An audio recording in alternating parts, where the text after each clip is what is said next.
So the Vivo X90 has been released for a few weeks now, and I managed to get the X90 with me to go on with some of the photography testing, just to test out how good is the camera. To be honest, I have never tested a Vivo phone for quite some time already, and I'm quite surprised with its performance. So today, I'm going through some of the camera's aspects, such as the camera UI, the camera's photo quality, and maybe some of my personal suggestion on the settings you might need to change on the camera to maximize the camera's capabilities. So let's get this started.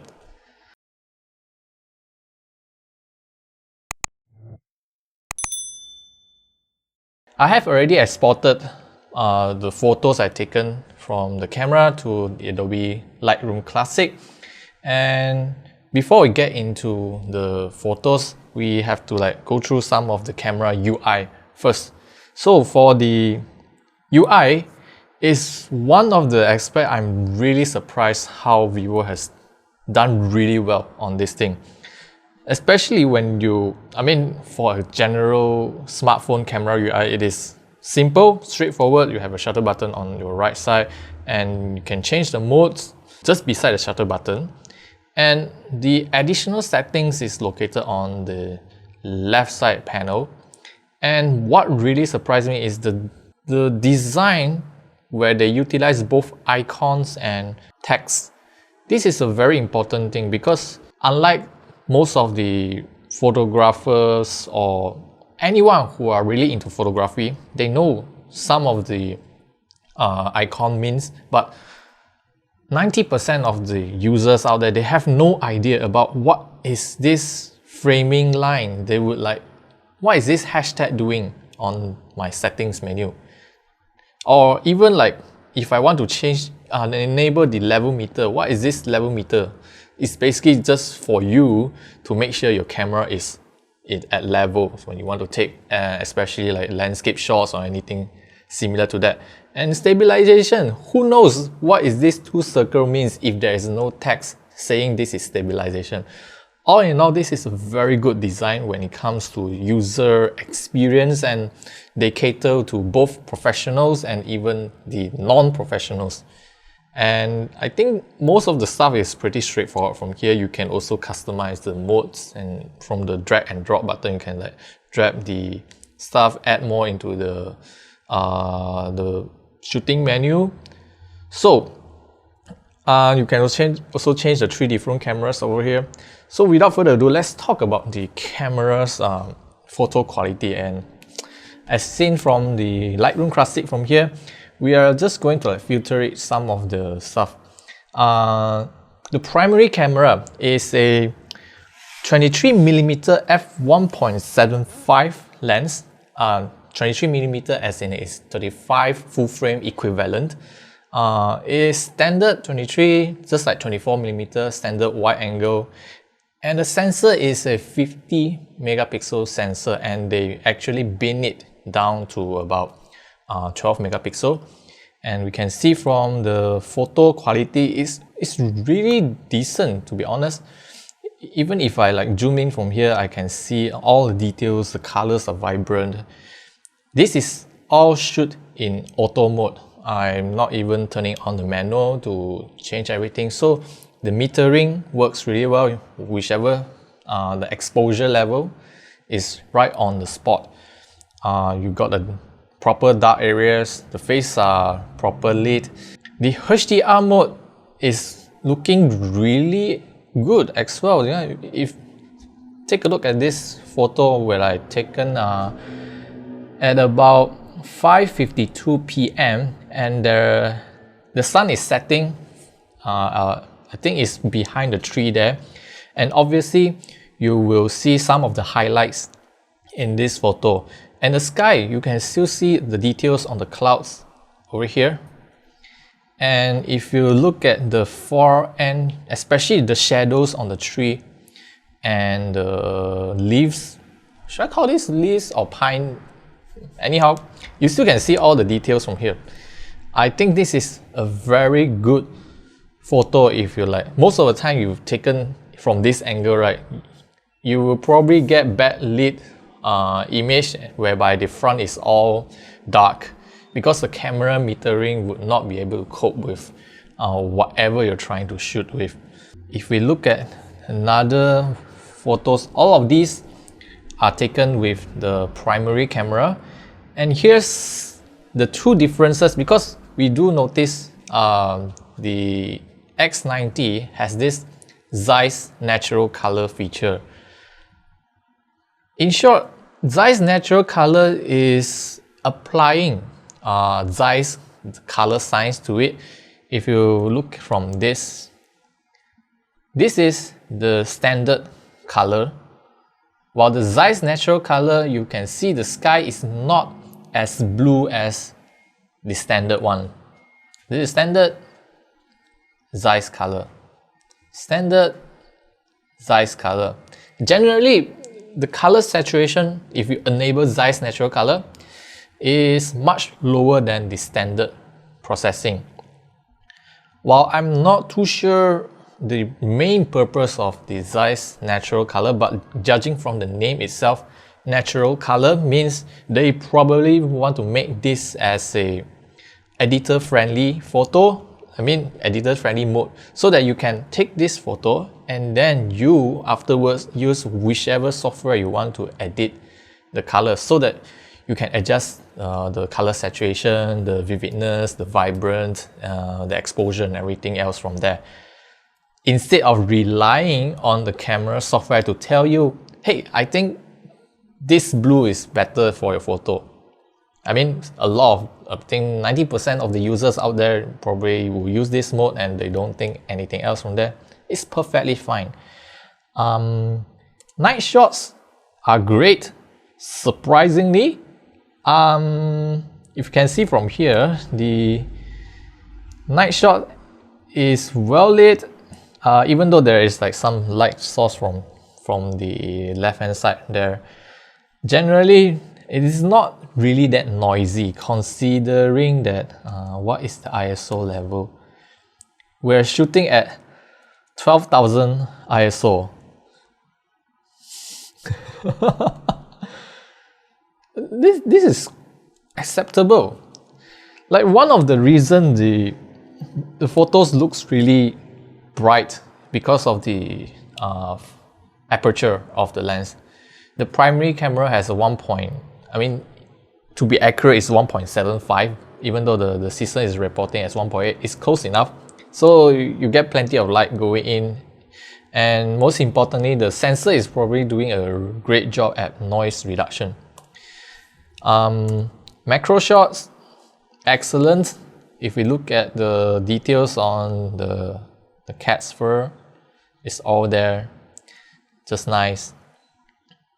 Night shots again, it's actually very nice from the perspective of here. Of course, you can also use built-in filters to, like, for example, select one of the filters you want and then shoot it directly to the photos. But honestly, you can just take the photo and then apply the filters afterwards from the other software. It's very easy. And other than that, the primary camera is really, really nice, and I'm really surprised with whatever they have to offer. And moving on to the ultra wide. The ultra wide is a 60mm equivalent with f2 lens. It's 12 megapixel, not the flagship level of the primary camera, but it is still very good if you want to shoot wide angle, want to see everything in the frame. And quality is decent, to be honest. I don't have much to complain about, especially even in our studio shot like this. Usually we got like one primary light from left, top, and then the other supplement light from the right hand side. The other part of the studio is really dark, especially on the tripod there, and we still can see plenty of details. We can still see the tripod, and in terms of the noise level, well, I can't really complain much because it doesn't look that obvious or jarring. So if you just want to like upload this to social media, it is perfectly usable. And this is a RAW. Yes, RAW is not limited to the primary camera. You can also use RAW on the ultra-wide or the telephoto. So in this shot, I purposely increase the exposure, but because it is shot in RAW, you can do a lot of the post-processing from here, and then you still have a lot more to adjust. You can set it into post. If I decided to use auto, right, then they can change everything.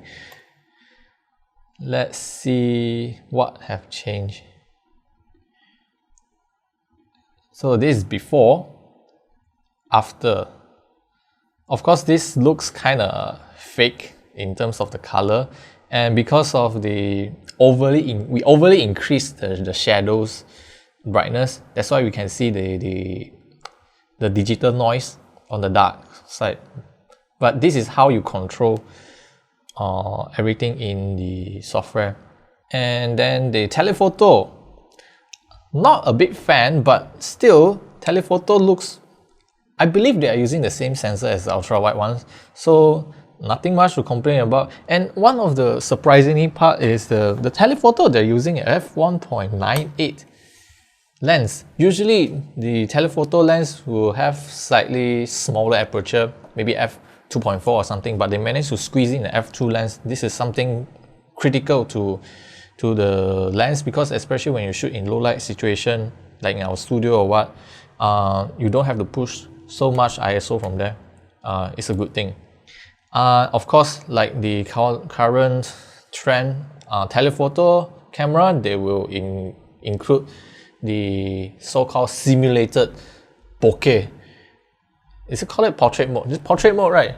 Yeah, portrait mode. So basically, just use software to calculate the so-called blurred distance at the back. I mean, the effect is quite okay in this photo. But when it comes to like your human hair, or you've got those animals, then they will start to show some problems. But at least they know about it, and they try to apply it in a much more linear or gradual blur, instead of like suddenly just straight away blur it. No. I almost forgot about the front camera. Selfie. No, I'm not really into selfie, but for your information, the front camera is a 24mm f2.45, 32 megapixel. I don't know why they want to put a 32 megapixel camera at the front, considering that the photo it takes takes up more space. It's about 8 megabytes per image compared to the standard photos where taken at the back, which is about 4 megabytes for the 12 megapixels. Even the primary camera, the 50 megapixel, you shoot in the standard mode, not the 50 megapixel mode. They'll bin down the megapixel from 50 to 12, and then the end result is about 4 to 5 megabytes. Compared to a front camera, 32 megapixel, you take the photo, 32 megapixel. And the size from here, I can see it is about 4800 by 6500 resolution. Not sure why you need such high resolution image for the photos you want to upload to Facebook. But yeah, that's that. In terms of details, it's kind of soft, even if the thing is, it always struggles to capture, especially when the aperture is like f2.5. So sometimes they have to like lower down the shutter speed, so it introduces blur. And because of the smaller aperture, a night shot is not particularly useful. I look like a ghost in this shot. But yeah, so that pretty much sums up the Vivo X90. I'm really impressed with the primary camera on the back. Of course, the ultra wide and telephoto works really well as well. Particularly how they have standardized the aperture on this thing. Basically 1.8 for the primary, f2 for the ultra wide and the telephoto. The user interface is very easy to use. Good design for the text and icon for the camera settings. Excellent for professionals and the normal users. And the standard settings is just good enough for everyone else. Just take it up. Autofocus is quick and snappy, and it just takes great looking photos.